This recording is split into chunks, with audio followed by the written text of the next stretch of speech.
Hello everyone. Last class में आपको पता होगा कि हम कर रहे हैं टू द पॉइंट डायरेक्टली आता है। हम लोग डिस्कशन कर रहे थे चार्जिंग ऑफ इंडक्टर के बारे में, और वो इंडक्टर वोल्टेज सोर्स के थ्रू चार्ज होता है, ये हमने डिस्कशन किया था। करंट सोर्स के थ्रू भी चार्ज हो सकता है। इंडक्टर अपनी प्रॉपर्टी कुछ कुछ जगह पे वायलेट करता है, बहुत ज्यादा डेप्थ में जाने की जरूरत नहीं है। जो पढ़ा रहा हूं पहले उस पर फोकस करो। मेरे को पता है कहाँ कहाँ पे रूल्स क्या क्या वायलेट हो रहे, कहाँ पे बुक्स में क्या क्या जगह पे एरर लिखा हुआ है, सब जानता हूँ मैं। अब यहाँ पे देखो, डिफरेंशियल सॉल्व किया था, उसके बाद हम नेक्स्ट पेज पे गए थे। अच्छा, इसको देख सकते हो आप, दिख रहा है एक्सप्रेशन? ठीक है, इसको जूम आउट कर सकता हूँ, स्ट्रेच भी कर लेता हूँ यहाँ पे। गुड। तो ये तो टेक्नोलॉजी का कमाल है, पता चलना चाहिए आपको। ठीक है, तो आप जितना अपडेट रखोगे उतना आपको बेस्ट होगा। तो I am using this platform in order to update myself. ठीक है, पूरा एक्सपीरियंस सॉल्व किया था, लास्ट लेक्चर आपने देखा होगा तो आपको मजा आ जाएगा। बस ये देखो, इंडक्टर कैसे चार्ज हो रहा है, एक्सपोनेंशियल चार्जिंग ऑफ इंडक्टर। ये ट्रांजिट पार्ट है। Transit part mostly 5 time constant ही होगा। Time constant for LR circuit is L/R लिखा था। Steady state part, full charge inductor.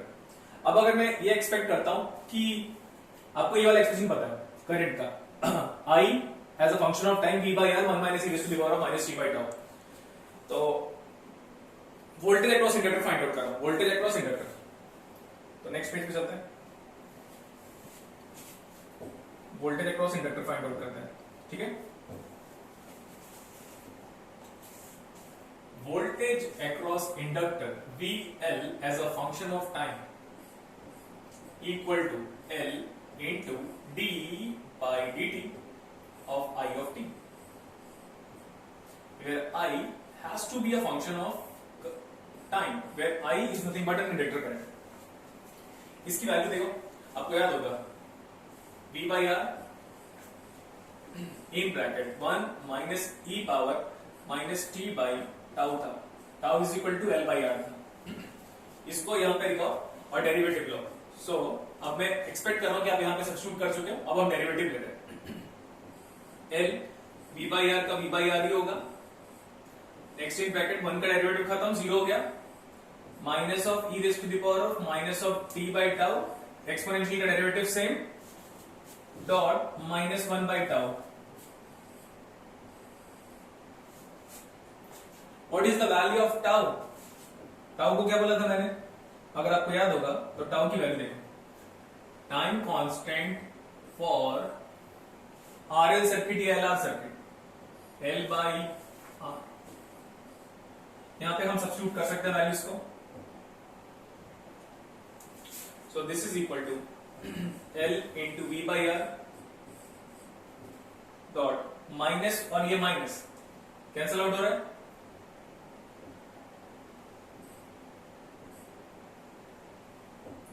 ये माइनस और ये वाला माइनस कैंसल आउट हो जा रहा है।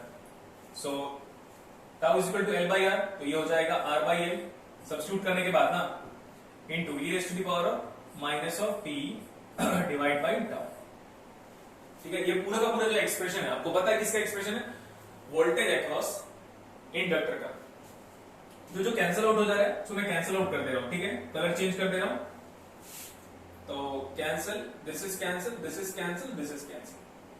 ठीक है, तो वैल्यू देख सकते हो आप यहां पे, वैल्यूज लिखें।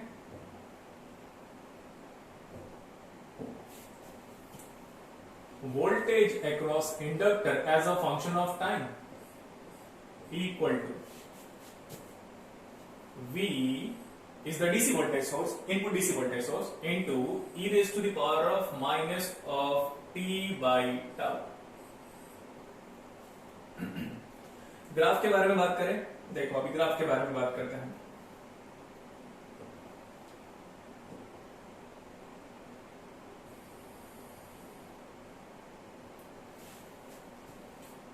एक्सिस बना रहा हूं बट मॉडिफिकेशन कर रहा हूं। ठीक है, टेक्नोलॉजी का प्रॉपर यूज कर रहा हूं। बस जब आप एक्सिस बनाते हो ट्राई करो चारों क्वाड्रेंट मेंशन हो, first quadrant, second and third and fourth, ऐसा दिख रहा है आपको? ठीक,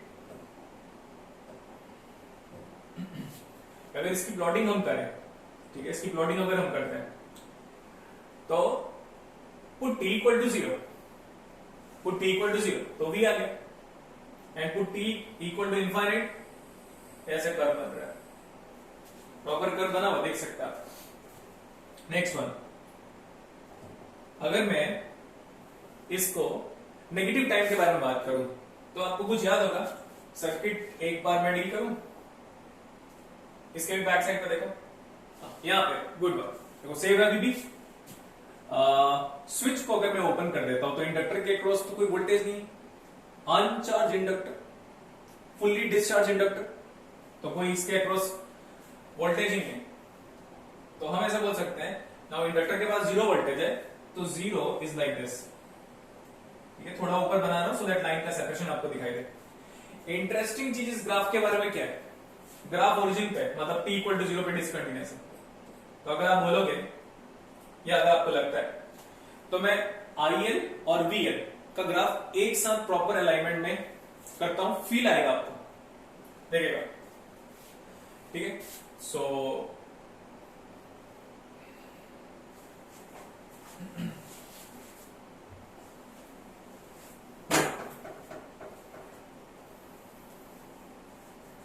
वो वहां पे रख दिया मैंने उसको पॉइंट आउट करके, वेट वेट वेट सर,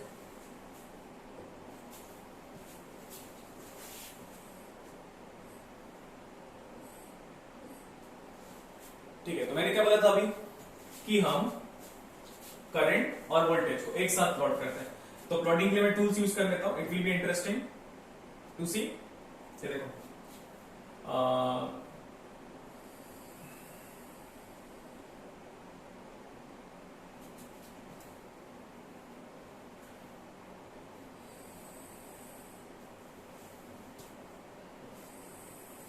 इसको फिर जूम इन कर लेंगे तो और चीजें क्लियर हो जाएंगी आपको, ठीक है।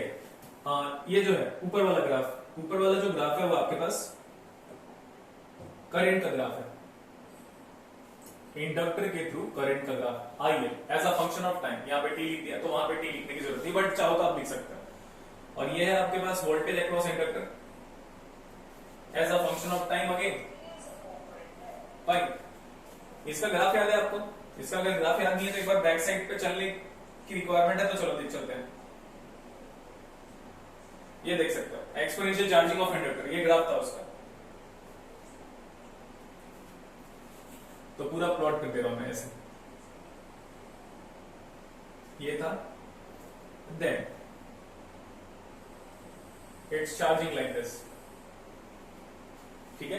पता है कि हमें प्रैक्टिकल लाइफ पे ना ये वाला ग्राफ कभी मतलब इन्फाइनाइट में रीच करके स्टेडी स्टेट कभी नहीं पहुंचने वाला, तो इसलिए मैंने बोला था आइडियली इन्फाइनाइट टाइम कांस्टेंट, और प्रैक्टिकली अगर आप बोलोगे तो 5 time constant. Voltage across inductor का ग्राफ ये है, देखो आपके सामने रखा हुआ है, so it is 0, it is 0,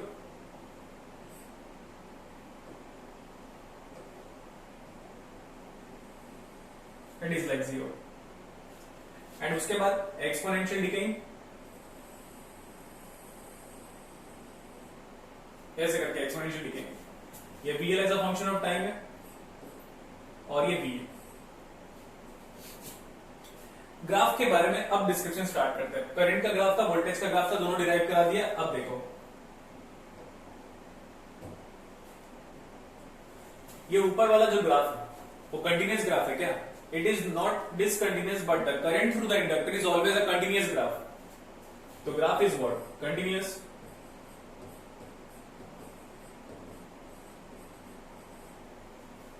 ये वाला देखो, voltage across inductor is a discontinuous graph, और डिसकंटिन्यूटी कहां पे है?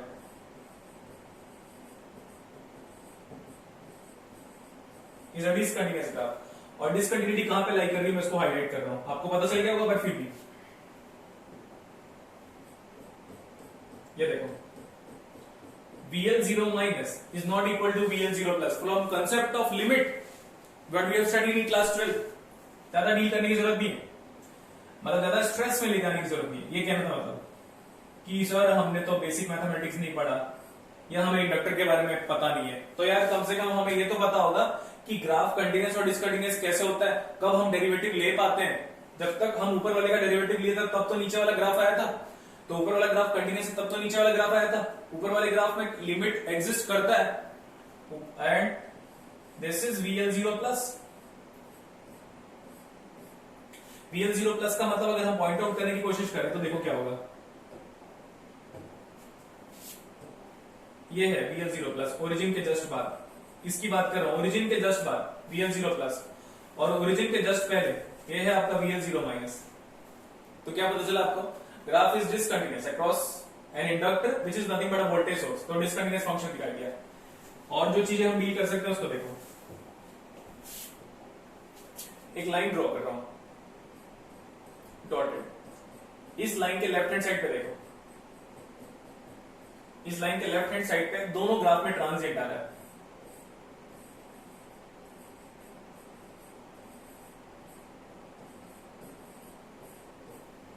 ट्रांजिएंट का मतलब टाइम वेरिंग रेस्पॉन्स, बोलो करंट, वोल्टेज, एनर्जी या पावर। तो टाइम के रेस्पेक्ट में अगर चेंज हो रहा है तो हम बोलेंगे ट्रांजिएंट एनालिसिस या ट्रांजिएंट रेस्पॉन्स। नेक्स्ट वन, इसको देखो, यहां पे आपके पास ग्राफ का बिहेवियर स्टेडी स्टेट है, स्टेडी स्टेट। अब कमेंट देखो, स्टेडी स्टेट पे करंट थ्रू द इंडक्टर क्या है, मतलब इस डॉटेड लाइंस के आगे चले जाओ राइट हैंड साइड पे। स्टेडी स्टेट पे करंट थ्रू द इंडक्टर कैसे, constant.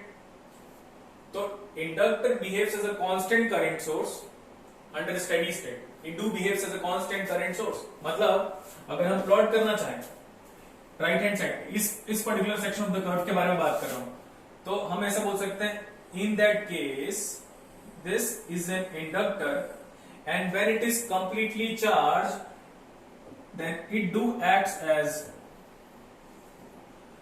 constant current source। so direction यहां पे तो कुछ भी हो सकता है, तो मैं अभी डाउनवर्ड ही ले लेता हूं।